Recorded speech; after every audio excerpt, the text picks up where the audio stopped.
Sometimes it's very hard to get the words to flow, especially when you're trying to do a long form reel on YouTube. Now you have a better understanding why Instagram is limited to a minute. It's pretty easy to come up with a minute worth of conversation and then link a bunch of other minutes together. To do a long one, give a little history, and be able to explain to everybody why I'm taking off on this crazy adventure nonstop around the world. Um, does take some thought.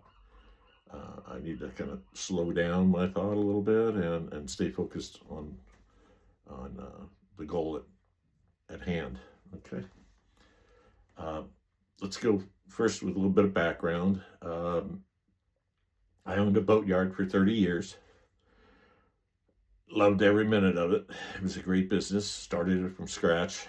We went from a 10,000 square foot boatyard, including land, to over 5 acres. At one point, I had a second storage yard. I had about close to 10 acres in the city of Alameda. The boatyard was located in an airplane hangar that I was renting through the city, through the Navy, and it was great. It was great. Wouldn't change a thing. It was a good business. Loved working with the people, and I had a great staff. The guy who ran my office for me is my old college buddy Bill. We talk and chat just about every day to this day, and the best thing about that operation was having total trust in the man running the office while I ran the crew in the yard. I loved working with my hands, interfacing with the crew, and dealing with all my customers, clients, one-on-one as much as I could. And now I've just been told that my battery's down to 20%. So let's see if I can still pull this off before my battery runs out. So that's the boatyard experience. While that was going on, I made 3 races to Hawaii. One was in 1981. It was the original Pacific Cup on my dad's boat called Axel Heist. Interesting side story about Axel Heist. It was a sister ship to Francis Chichester's boat, built in 1968 in England. Cold molded mahogany. It was actually built for the single-handed transatlantic. It wasn't finished in time.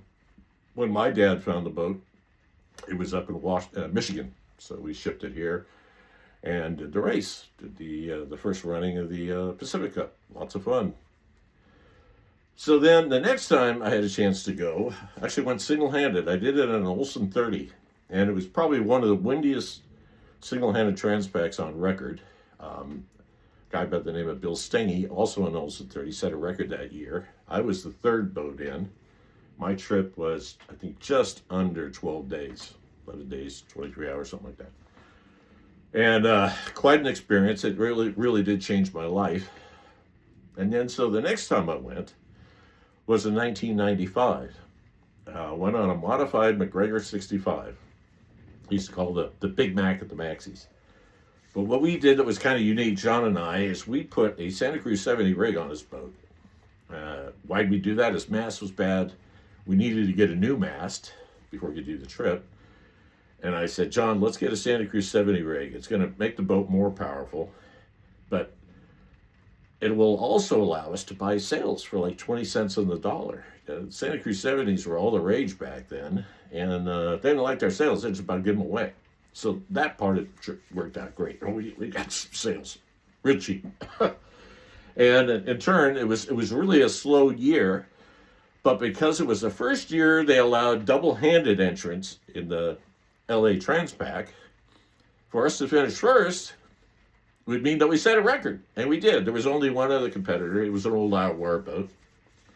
And not only did he start ahead of us, we had to beat him in, I think, by 3 or 4 days to beat him on correct. And we did. We won our division.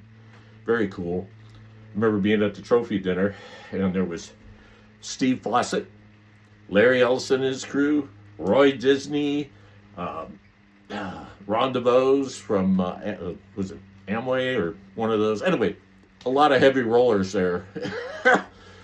And we're all sitting down having dinner with a trophy dinner. It was one of the highlights of my life. I had my 2 daughters with me, my wife, and my in-laws, and it was a great experience, and like I say, highlight of my life to have been able to sit with all these people and enjoy the trophy dinner.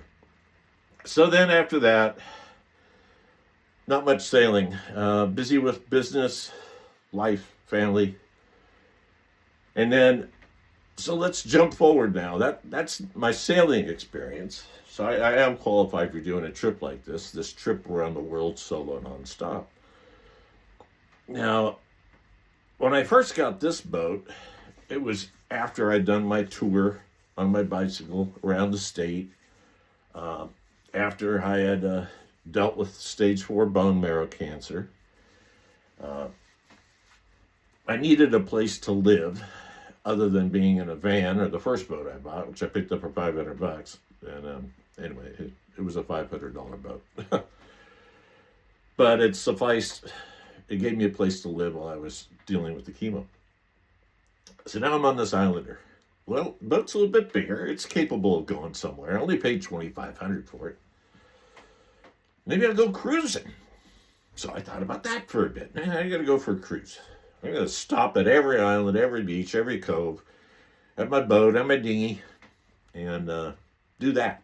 Well, one of the major problems, or the major problem, is my ability to walk. After dealing with the chemo and the cancer, I have pretty bad peripheral neuropathy. When I left the hospital after my 5th round of chemo, I mean, I was in a wheelchair and they kind of pushed me into my van that I was living in at the time. And to go for a walk is just a miserable experience. During the height of all my treatment, I would get out of the van. I had an eighth of a mile, less than an eighth of a mile to walk to get to the boat. And it would take me a good half hour. I'd walk a little bit and I'd stop, walk a little bit and I'd stop. So I went from that to now getting ready to do this trip around the world. So never give up. Never give up on your dreams. So after all that, realizing I couldn't walk all that great, I thought, well, maybe I should do a trip nonstop. And I've always wanted to sail around the world. I wanted to race in the Vendée Globe. That was another dream, but no, that wasn't going to happen. So I started looking into that. Then the first thought was, I'm going to go westbound. Only 5 people have done it. I'll be number 6. So that was the idea. Go westbound. Go westbound. And I just started analyzing all that, what it would take to do. And it's a pretty miserable experience. Imagine if you're into snow skiing and all your runs are uphill. It's not going to be much fun. And that's how sailing westbound around the world is. You're for a third of the trip, you're basically beating into the wind in the Southern Ocean. The trip down south through the Pacific is the same as going eastbound. You're just heading south. You're getting down to where you can make that loop around Antarctica. On the way back, yeah, you're going northbound up the Pacific. Okay, no big deal. But it's that 1/3 pounding into the wind, going all the way around the world. I mean, you could have 30-foot seas, 60-mile-an-hour headwinds, and you're not going to be moving very far at all, especially for me in a boat like an Islander 36. This boat was built in 1973. It's old style and slow. It's slow. It's more sea-kindly because it has a very fair entry into the water. It won't pound the same way as some of these ultralight racers do. But now I finally came to my senses and I realized, no, I'm not going to go westbound. If I did, I would have to be in something over 60 feet so I could drive through these terrible conditions down south. So let's go eastbound now. And the turning point on that was a good friend who manages or owns a UK sailmaking operation in Alameda, city of Alameda, California. Great guy. And he said, nobody's ever started from San Francisco on eastbound around the world nonstop. You'd be the first. So that's all I had to hear. I said, okay, this is cool. I'll do this. And I've been working on that ever since, trying to get the boat ready. I'm close now. I've started doing daily reels. I plan to keep doing daily reels every day. I try to, that is, to show the progress I've been making on the boat. And it's getting there. It's getting really close. I figure in March, sometime in March, I'll finally start doing sea trials. My plan is to do a lot of trips out to the Farallones and back. 25 miles out, 25 miles back. I've seen some of the most horrendous conditions in sailing going around those islands. I mean, it gets brutal out there, and I'll pick days where it's really, really bad. If I'm going to break something, which I don't think I will, but if I'm going to break something, I want to do it where I'm close to home. home base, that is. So that starts up in March. Near the end of at the end of March, we're going to do a name christening for the boat. The boat's name is going to be Leela, Leela. I'm naming the boat after my first granddaughter. So that'll be exciting. Take the fake bottle of champagne, break it on the bow. And, okay, let's go have something to eat now. So that takes care of that. So now, how am I qualified for this trip? Well, I think I just explained it. How will I deal with the isolation? These are a lot of the questions that I get from people who are riding in my car when I'm doing my Uber trips. I've told, I'm sure, at least a couple thousand people, maybe more like 3,000 people, about my trip. And what I'm hoping is that they'll take interest in it and they'll follow me. I mean, the whole idea about doing any of this stuff on social media is try to go viral, to help get monetized and pay for this trip. And then social media is pretty unique. You're not begging for money, but if you get enough people to follow you, the money comes. You become popular in the sense that people take great interest in your trip and they're willing to subscribe and follow you. So that's the process I'm in right now. I'm trying to get so this thing could go viral. My problem that I'm having, it's not really a problem, it's just a matter of adapting to my circumstances. I make a few bucks working part-time for Uber, and I get Social Security, and that's it. If you go through what I've gone through in these last few years, I won't go into detail. I did earlier, and that's why I ixnayed my first attempt at a long reel. I was rambling too much. But the money is tight. So, the fantasy, the dream come true is, you find a boat that's designed to go solo around the world, you plunk down 180K, you put some food on it, put your clothes on, and wave goodbye to your trip. It's not working out that way, and that's okay.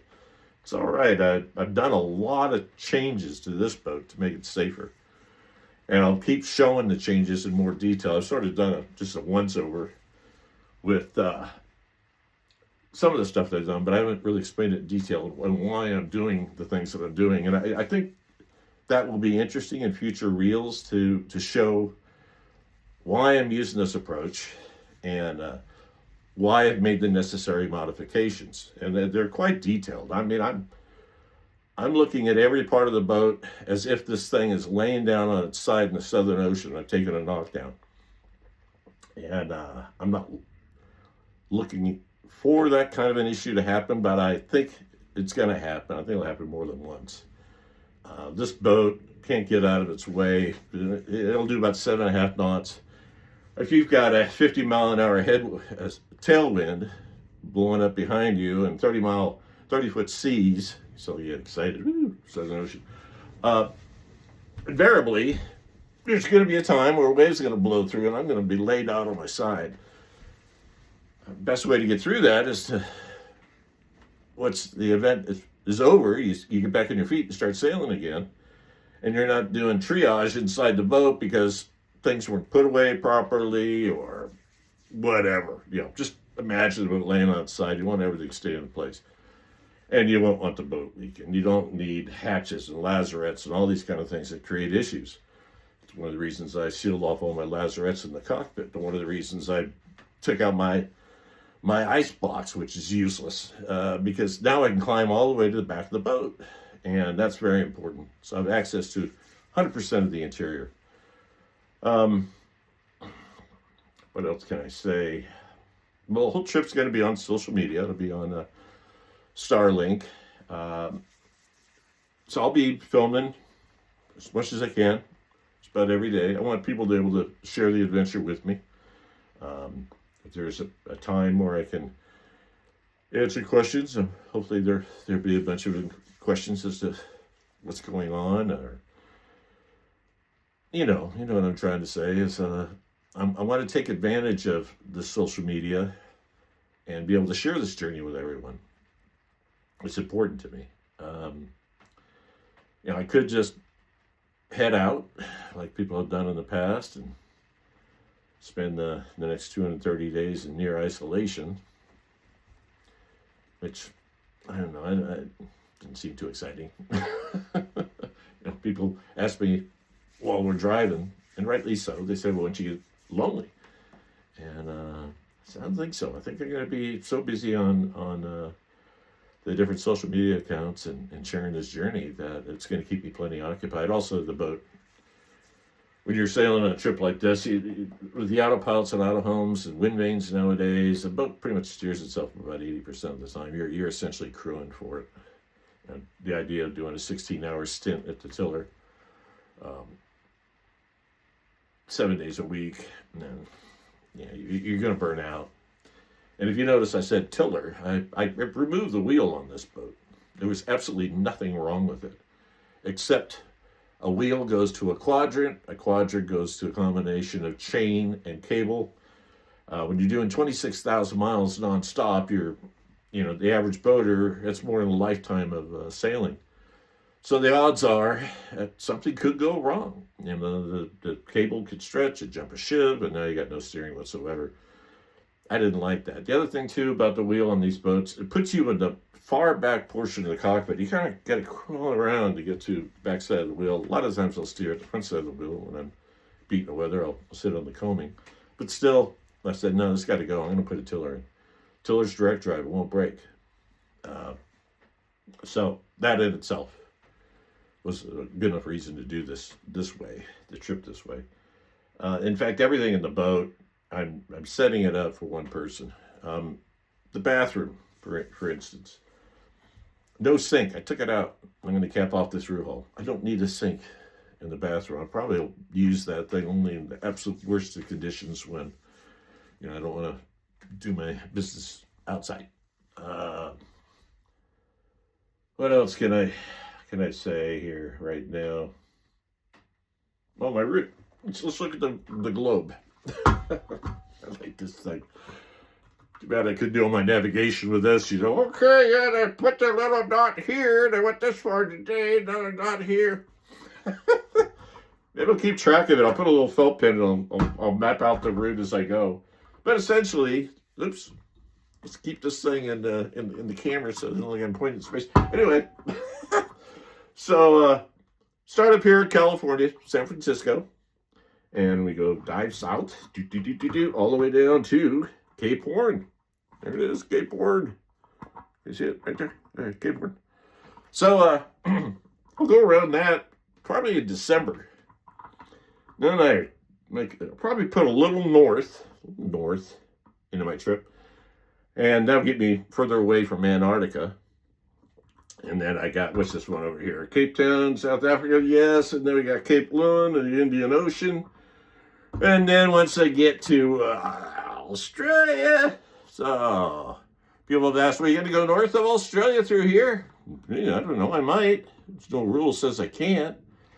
Or maybe I'll go this way. I don't know. We'll see when I get there. And then, boom, I head back north. Where's it? There's Australia.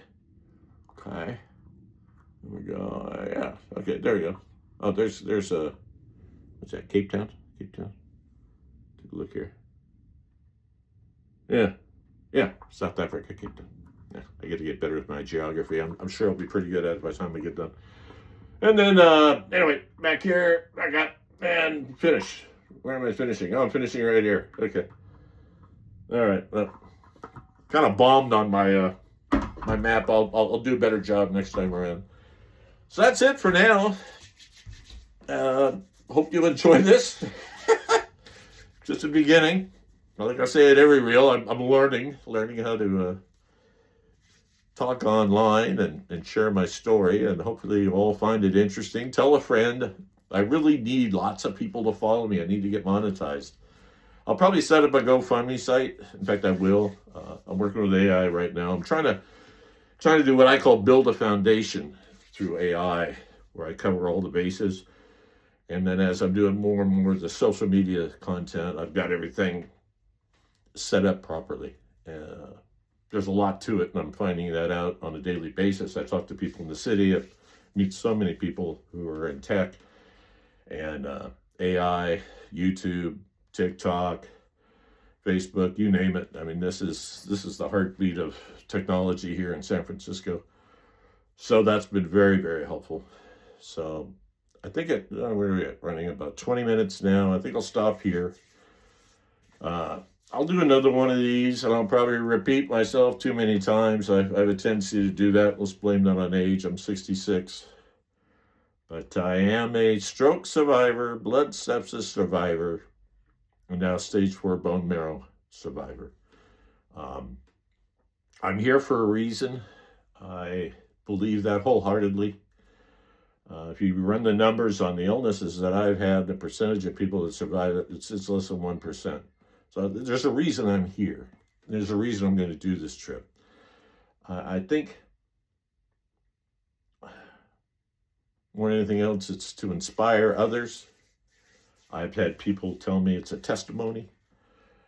And what I find in it is just sharing.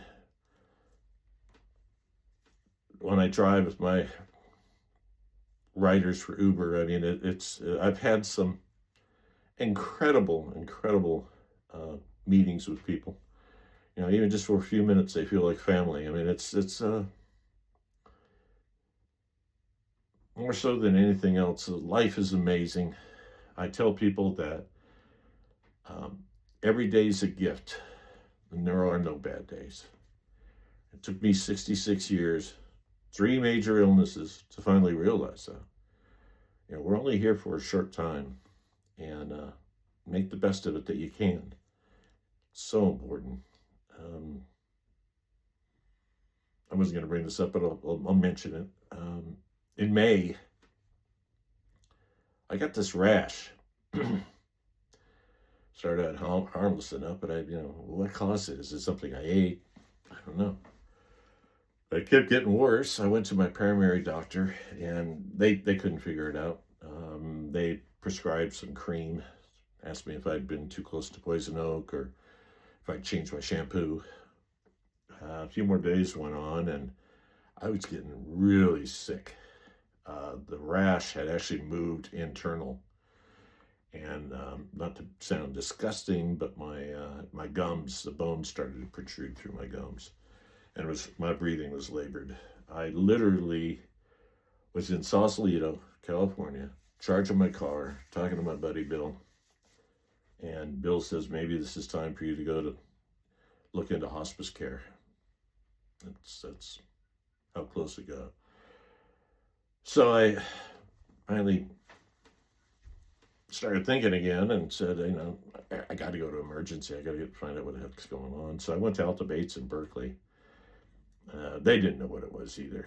They knew it was bad. I mean, they're literally taking pictures of my elbows that turned purple. So come to find out that the thing to cure it or get rid of it was steroids. So they put me on heavy doses of steroids for about a week. And one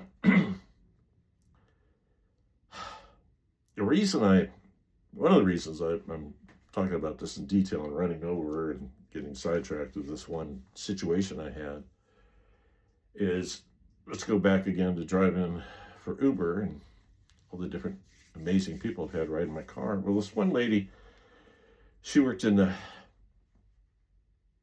experimental pharmaceutical, I guess you call it, industry, new age pharmaceuticals. And she was, her field of study was genetics. And so she said, you're genetically predisposed. I just flubbed up, and I'm going to stop at that. Oh my God. Yeah, I'll leave it at this. Essentially what happened was, if I'd started the trip prior to May of last year, and this rash happened then, and the rash is a side effect from the cancer and the chemo. That's why they really can't put their finger on it. Your immune system goes berserk. And when I had my stage 4 bone marrow cancer, I quit it early. I didn't do the 6th round, and I didn't do the bone marrow transplant. That was almost 5 years ago now. So I did the right thing in that sense. But yeah, the cancer / chemo, it'll flare up, and it did for me. So if I was out on the boat and that happened, and I didn't have the steroids, that would have been it. Not to sound morbid, but it probably would have taken my life. And it wasn't anything that was exposed to locally, which is genetic makeup internally in me, where something flipped. Stress, I don't, who knows what it is, they don't know. But I did get through it. I do know now that in my first aid kit, I'll have steroids on board if I do get a relapse, which I don't think I will. Think positive. But so let's end it at that. I'm healthy. I'm ready. The boat's getting close. My next short reels are going to be on the motor. I'm going to paint the motor. It doesn't really need painting, but I'm going to paint the motor. One thing about painting everything is you find all the problems. And so I'll get the motor painted. I'll be working on the aft part of the boat here shortly. Let me zoom this camera around. So there you go. I can't see what I'm aiming at, but there's the back of the boat all cleared out. And the motor's located underneath these stairs, so they'll be coming out. All right, so there we go. There we go. No edits. It is what it is. Hope you enjoy it. I'll be doing more, many more. And okay, everybody enjoy a rainy day here in the Bay Area, and I hope the rest of you around the world are making the most of every day of your life, huh? How's that sound? That get kind of heavy? Okay, I'll quit rambling. Thanks for watching.